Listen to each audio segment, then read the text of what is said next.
먼저 하나님의 나라 하면은 천국이라고 부르기도 하고 낙원이라고 부르기도 하고, 그리고 새 예루살렘, 하나님의 집, 아버지 집, 영원한 나라, 새 하늘과 새 땅, 안시, 그 사랑의 아들의 나라, 셋째 하늘, 하나님의 보좌 등 여러 가지로 이렇게 이제 하나님의 나라라는 표현이 나타나고 있습니다. 근데 왜 이렇게 이러한 천국도 있고 그러면 왜 하나님의 나라도 있느냐, 우리가 이렇게 볼 수 있는데, 하나님의 나라의 대표적인 명칭은 하나님 나라, The Kingdom of God, 그렇게 이제 하거나 천국, The Kingdom of Heaven, 이렇게 이제 이야기를 합니다. 그래서 대표적인 명칭으로 하나님 나라와 천국으로 표현하고 있는데, 왜 하나로 통일하지 아니하고 하나님 나라와 천국으로 표현되고 있느냐?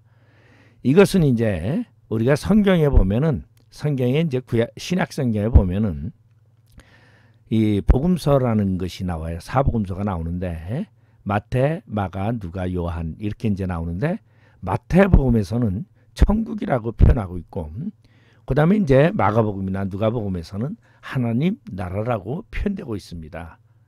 그러면 왜 같은 명칭을 사용하지 않느냐? 이 세상에 살고 있는 모든 민족은요, 다 그들만의 신들을 가지고 있습니다.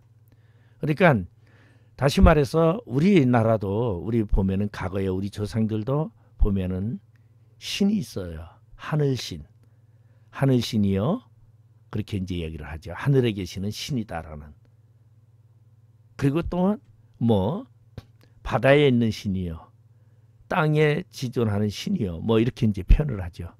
어부들은 바다의 신을 가장 두려워합니다. 비유를 많이 맞추려고 제사를 지고 용왕제도 드리고 뭐 이렇게 하잖아요. 그래서 신의 개념이 이제 많이 있어요. 그런데 마태복음이라는 것은 누구를 대상으로 쓰여졌냐면 바로 이스라엘 사람 히브리인을 상대로 쓰여진 글입니다. 그러니까 히브리인들에게서 그들의 신은 하나님이에요. 다시 말해서 여호와라는 하나님이에요. 그들은 여호와라는 하나님 유일신밖에 만을 그들은 신으로 섬기고 있어요. 그런데 반면에 이방인들은, 히브리인이 아닌 다른 사람들은 그들만의 신들이 다 있었습니다. 각자 자신의 신들이 다 있었어요. 그래서 만약에 이방인들에게 당신들 천국 가세요 하면은 어디죠? 그들의 신의 영역의 나라에 가십시오 하게 그렇게 착각을 할 수밖에 없는 것이죠. 자, 그러니까 히브리인들에게는 천국 하면은 우리가 섬기는 우리의 신 하나님의 나라라는 것을 인정을 합니다. 그래서 마태복음에서는 천국이라고 표현되어 있고, 마가복음이나 누가복음이나 이런 곳에서는 이방인들이니까 그들의 신의 나라가 아닌 하나님의 나라, 여호와의 나라라는 영역을 이야기하기 위해서 그곳에서는 하나님 나라다 이렇게 표현을 하고 있어요. 그래서 성경에는 크게 하나님 나라, 그 다음에 천국이라는 두 명칭으로 사용되어지고 있는데, 그것은 바로 대상에 대한, 민족성에 대한 이야기다라는 것을 우리가 이해할 수 있습니다.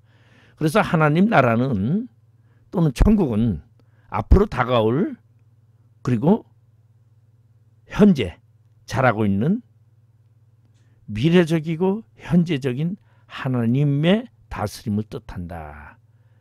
그래서 하나님 나라 명칭에서 보면 구약에서는 천국에 대한 직접적인 명칭은 없으나 하나님이 계신 곳으로 묘사되고 있다.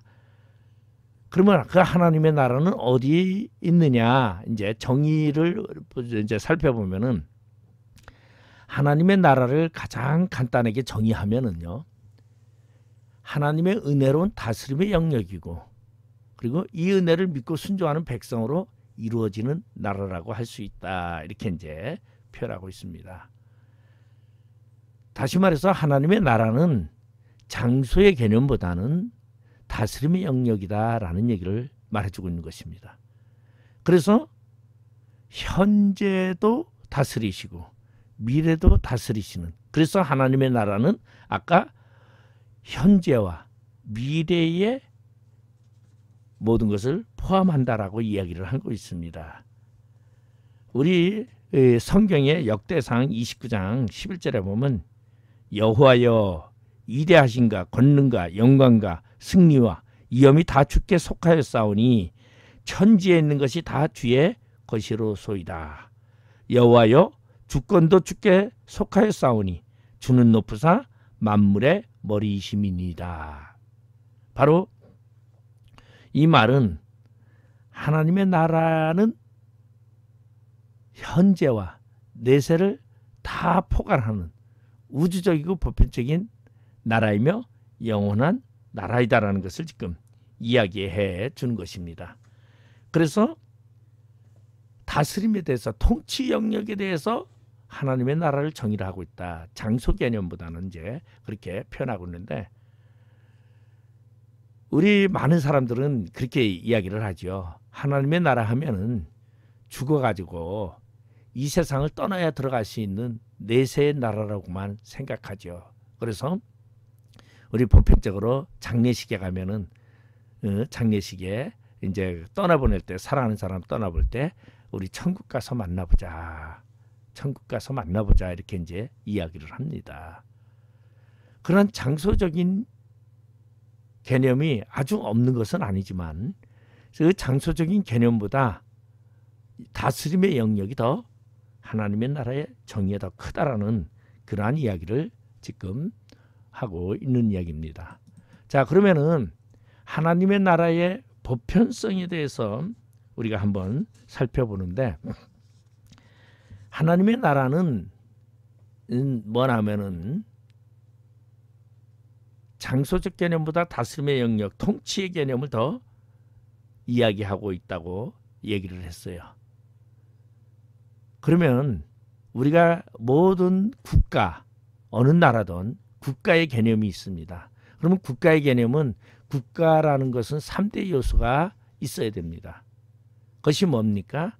우리나라 헌법을 한번 살펴볼게요. 우리나라 헌법에 보면은 헌법 제1조 1항 대한민국은 민주공화국이다. 민주공화국이다. 우리 대한민국의 모체죠. 주체적인 거죠. 민주공화국이라는. 그리고 대한민국의 주권은 국민에게 있다. 대한민국의 모든 주권은 국민으로부터 나온다. 이렇게 얘기를 했어요. 주권을 얘기하고 있어요. 그래서 대한민국의 주인은 국민이다. 그런가 하면 이 항에 보면은 대한민국의 영토는 한반도와 부속 도서로다. 영역 제한을 하고 있습니다. 그러니까 나라의 3대 요소가 바로 주권인, 영토, 백성 이렇게 말하고 있죠. 그 하나님의 나라도 주권은 하나님께 있고 모든 권력은 하나님께로부터 나온다. 우리 대한민국의 주권은 국민에게 있고 모든 권력은 국민으로부터 나온다.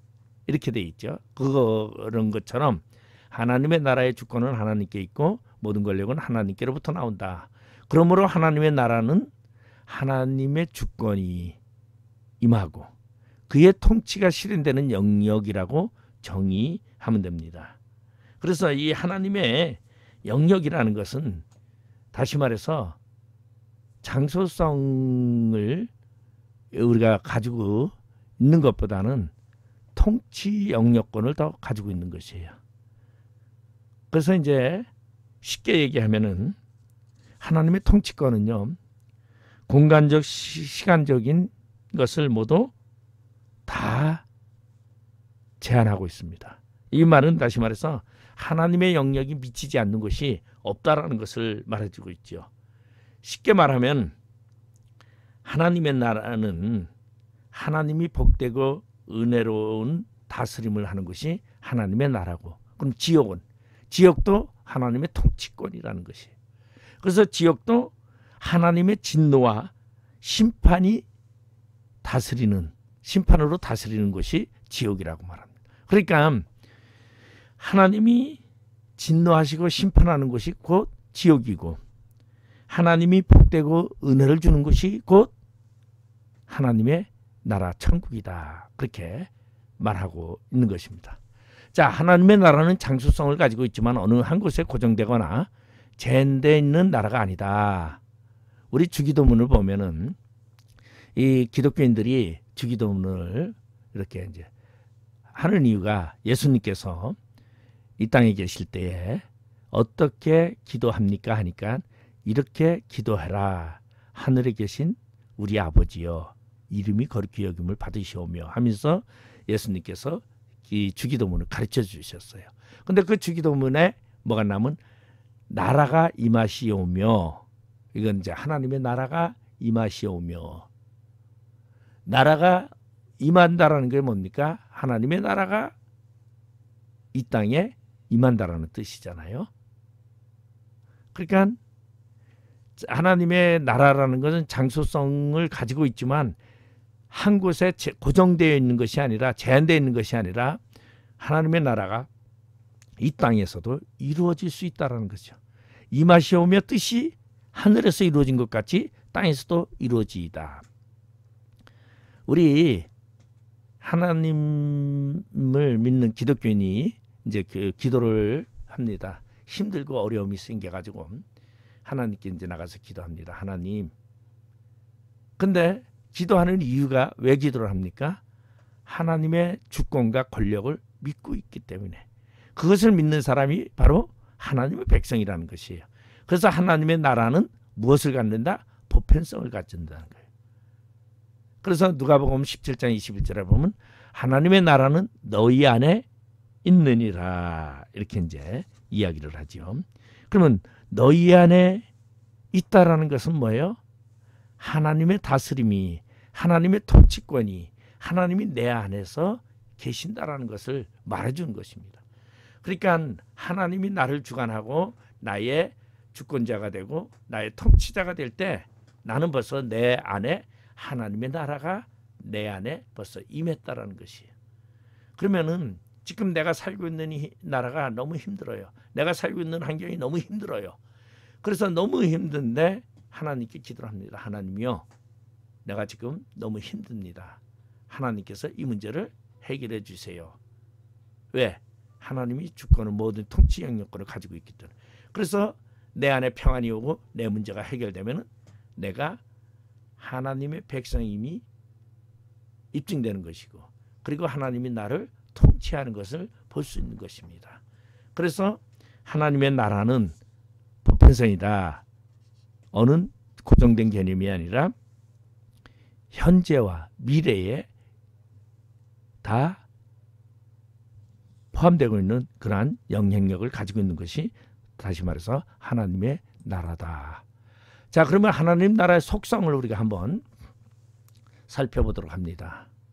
자, 하나님의 나라는 영적이고 도덕적이다. 하나님의 나라에 대한 유대인들의 치명적인 오해가 있었는데, 그것은 하나님 나라를 민족주의적으로 생각했고 또 세속적인 국가와 동일시했다는 것입니다.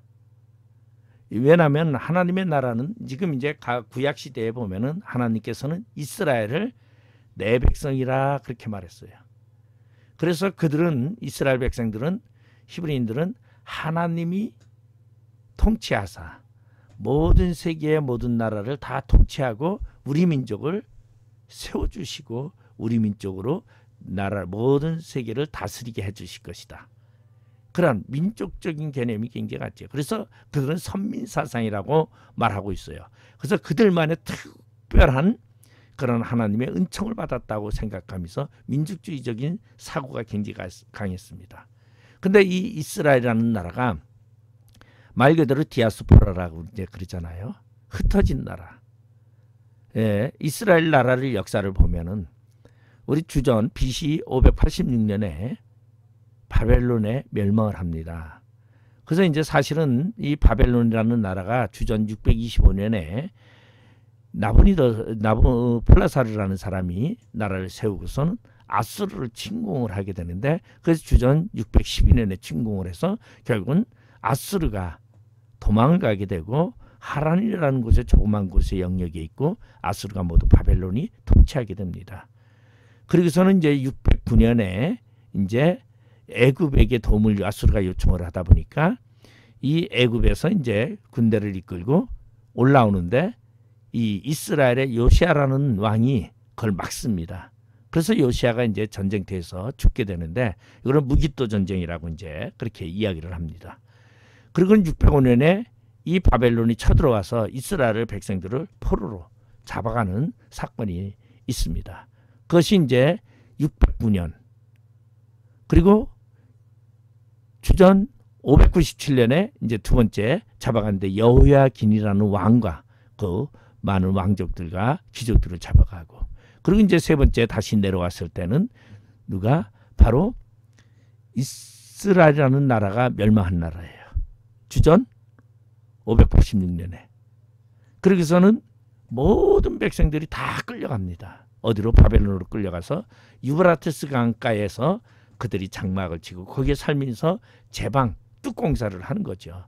뚝공사라는 건 왜냐하면은 이 유브라테스 강은 이 아수르를 통해서 이제 바벨론을 통해서 바다로 빠져나가는데, 이것이 홍수가 나면 엄청난 그러한 물로 인해서 사람들이 피해를 당하기 때문에 제방뚝을 쌓고 지강과 그런 제방을 쌓으면서 이스라엘 백성들이 70년 동안 바벨론의 포로로 생활하게 됩니다. 그러다 보니 이스라엘 사람들은 당연히 기다리는 것이 뭐였냐? 메시아를 기다릴 수밖에 없었어요. 그래서 메시아 사상이 굉장히 팽배되어 있었습니다.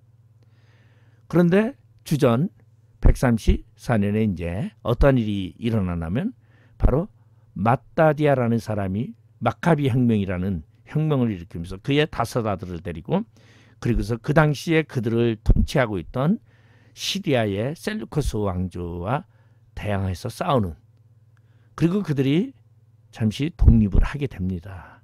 그래서 독립을 해서 그들이 이제 그들만의 나라라는 하소모니안 왕조라는 왕조를 세우는데, 그때 이제 그 통치하던 바로 유다 아들 중에서, 그리고 그의 이제 아들이 힐카누스가 이제 통치하게 되고, 그렇게 이제 보면서 내려가면서 그때에 이제 그 왕을 처음 이제 독립을 하고 나라를 세웠다고 그를 메시아라고 칭호를 했었어요.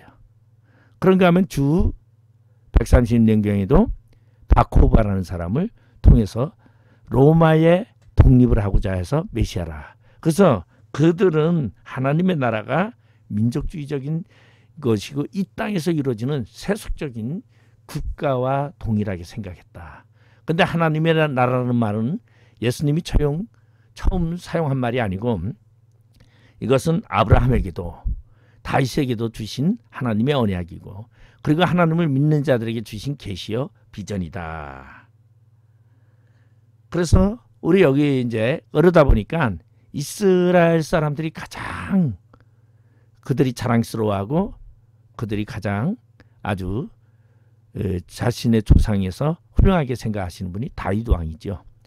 다윗이라는 사람은 그래서 이스라엘 왕가를 다윗 왕가라고 합니다. 다윗의 후손들이 통치하는데, 이 다윗에게도 하나님께서 이제 언약을 주십니다. 사무엘하 7장에 보면은 12절에서 16절에 보면은 하나님께서 다윗에게 다윗의 언약을 주는데, 나단 선지자를 통해서 언약을 주는데, 그 언약 속에는 이제 어떤 언약이 있냐면 내 집과 내 나라는 영원히 보존하고 내 왕위는 영원히 견고하리라. 그래서 이 이야기를 사람들은, 이스라엘 사람들은 이거를 육적인 세상적으로 표현을 하고 있는데, 사실은 이 영원한 내 왕이, 내 나라 영원은 바로 영적인 이야기입니다. 그래서 내 왕위가 영원히 견고하리라. 이게 누구를 상징하냐면 이스라엘 나라의 육적인 나라의 왕을 말하는 것이 아니라 예수 그리스도를 말해. 예수 그리스도가 다윗의 후손. 그러니까 영적인 나라. 그래서 이 영원한 나라는 뭐죠? 바로 하나님의 나라예요. 그래서 하나님의 나라는 어떠한 것이다? 영원한 나라다. 그렇게 얘기하고, 그것은 쇠하지 않는 것이다. 이렇게 이제 표현을 하는 것입니다. 자, 선지자들은 장차 메시아가 오실 것이고 그가 영원히 흔들리지 않는 나라를 세울 것이라고 예언하였다. 그러면 하나님 나라의 이제 속성은 영적이고 도덕적이다. 윤리적이다. 하나님 나라의 통치를 한번 살펴봅니다. 그러면 하나님 나라 통치 이념은 다시 말해서 하나님의 나라의 통치 이념은 공의와 사랑이다.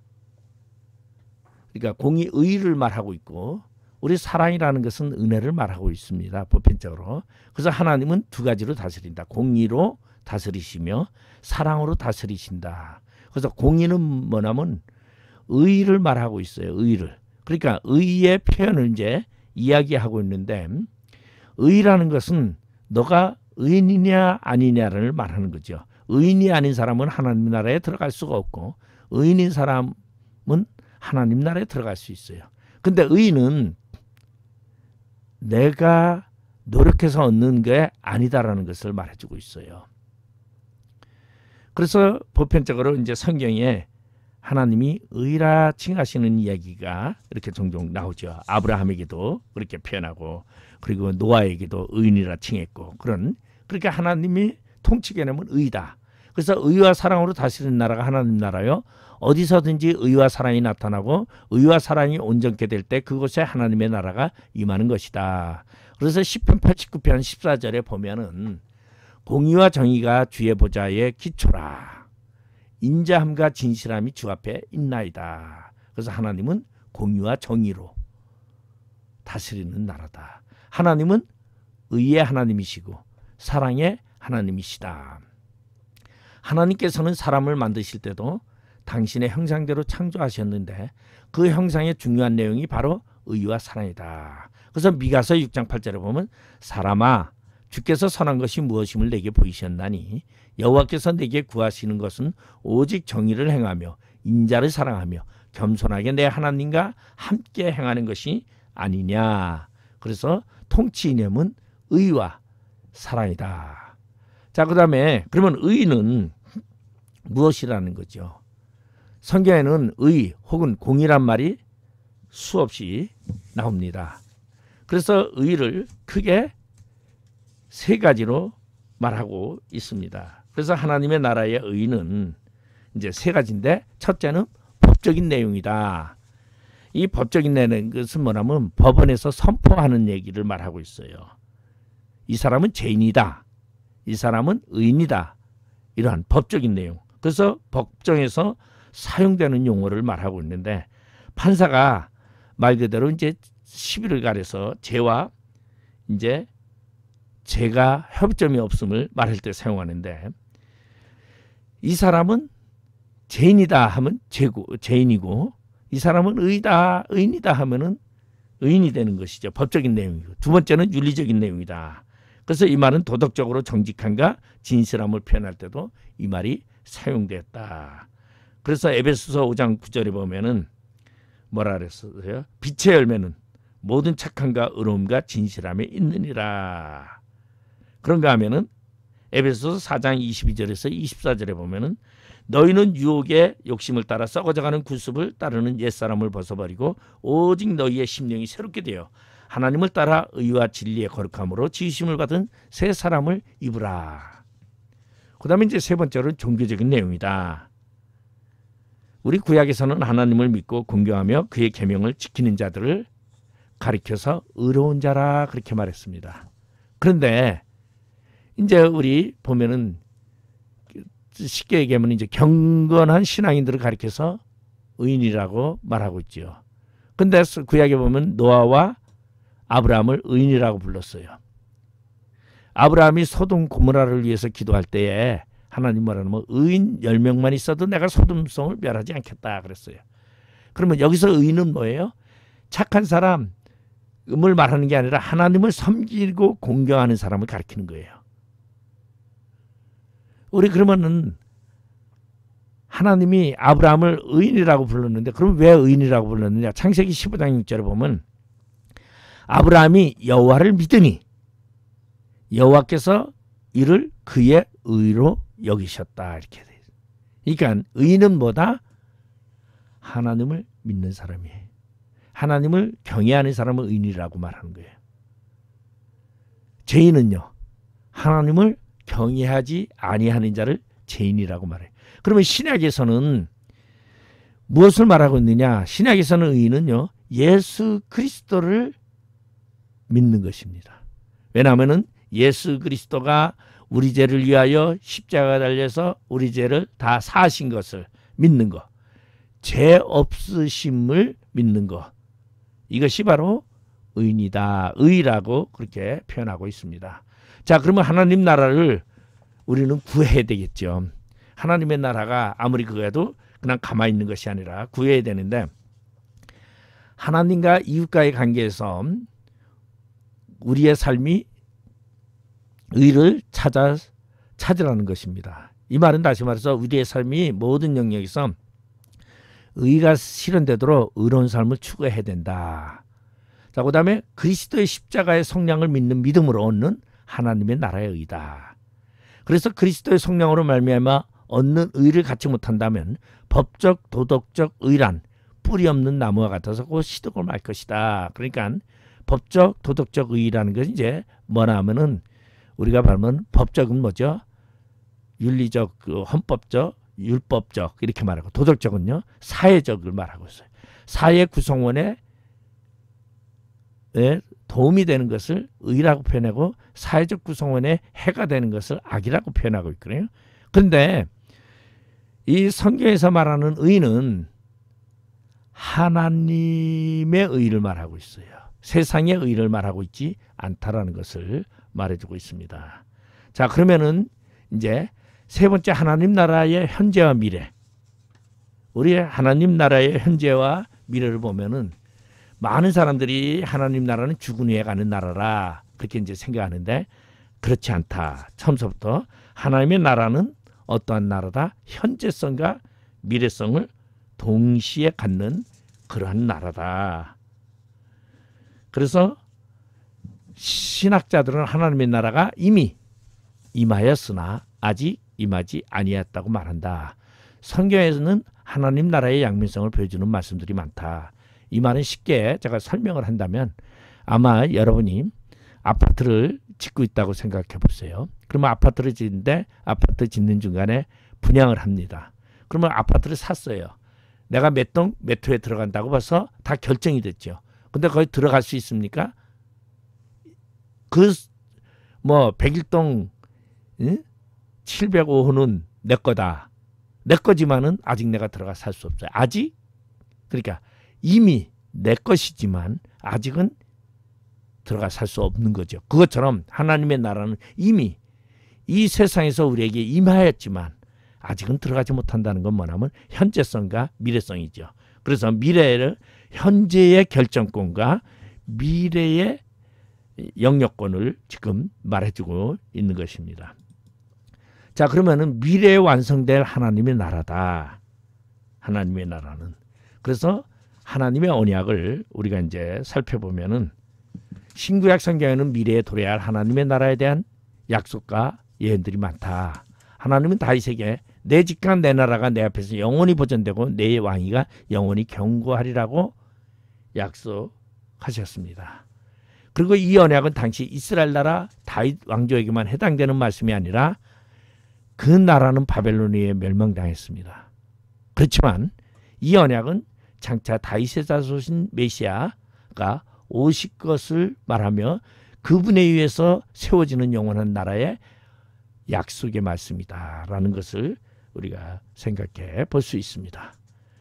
자, 그 다음에 이제 성도들이 돌아갈 영원한 본향이다. 하나님의 나라는. 그러면 이 세상은 우리가 영주할 곳이 아니고 우리가 여기에는 영구한 도성이 없으므로 장차 올 것을 찾나니, 히브리서 13장 14절에 그렇게 말하고 있어요. 그리고 이 땅에서는 우리의 일생이 끝나면 우리는 어디로 가느냐? 영원한 나라로 들어가게 됩니다. 그래서 현재 우리가 살고 있지만 현재도 우리가 하나님의 나라 영역 안에 살고 있고, 우리가 이 땅에 인생이 끝나면 영원한 본향인 하나님의 나라로 들어간다라는 얘기죠. 아브라함은 하나님이 약속하신 땅 가나안에 살면서도 그 땅은 영원한 하나님 나라를 주시겠다는 언약의 보증물에 지나지 않는다는 것을 알고 있었다. 그래서 히브리서 11장 9절 10절에 보면 믿음으로 그가 이방의 땅에 있는 것 같이 약속의 땅에 거류하며 동일한 약속을 유업으로 함께 받은 이삭과 및 야곱과 더불어 장막에 거하였으니 이는 그가 하나님이 계획하시고 지으실 터가 있는 성을 팔았음이라.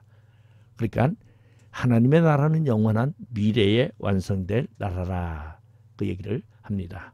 자, 그 다음에 이제 세 번째로 하나님의 나라의 시공간을 보면은 하나님의 나라는 하나님의 은혜로운 통치가 이루어지는 영역이다. 그런데 이 영역은 실체가 없는 어떤 영적인 상태로 말하는 것이 아니라 하나님의 나라는 하나님의 보좌가 있는 곳이고 구원받은 성도들이 들어가게 될 나라, 곧 새하늘과 새 땅이다. 예수님은 그렇게 말했어요. 내가 곧 처소를 마련하고 나 있는 곳에 너희도 있게 하리라. 이게 하나님의 미래에 완성될 하나님의 나라. 그 나라는 어떠한 나라예요? 그 나라는 영원한 나라라는 것이죠. 그래서 하나님의 나라는 삶의 처소를 말해주고 있는데 영원한 삶을 말해주고 있는 것입니다. 그리고 하나님 나라가 시공간을 가진 나라라고 하는 데는 바로 무엇을 말하고 있냐면 우리 몸의 부활을 말하고 있어요. 부활이 없이는 하나님의 나라에 들어갈 수 없습니다. 왜냐하면 이 세상은 제한된 공간이에요. 근데 하나님의 나라는 시공간을 제한을 받지 않습니다. 그래서 영원한 나라. 우리 이 나라는 뭐죠? 시간적인 제한이 있어요. 그래서 영원의 세계에서 예수님이 부활하셔서 그 나라에 임하면 우리는 영원의 세계로 돌아가지만 지금은 제한된 시간이기 때문에 미완성체. 그래서 우리가 죽음이라는 것도 있고 모든 것이 있어요. 영원한 나라는 죽음이 없는 그 나라. 자, 오늘 우리의 기독교 문화와 하나님 나라에 대해서 우리가 함께 공부했습니다. 아마 좀 어려운 분들도 있고 좀 많이 들었던 분들도 있을 것입니다. 여러분, 오직 하나님이 통치하는 그 나라를 바라보면서 현재의 삶을 충실하게 그리고 의롭게 살아가시는 모두가 되시기를 부탁을 드리겠습니다. 감사합니다. 지금까지 고생하셨습니다.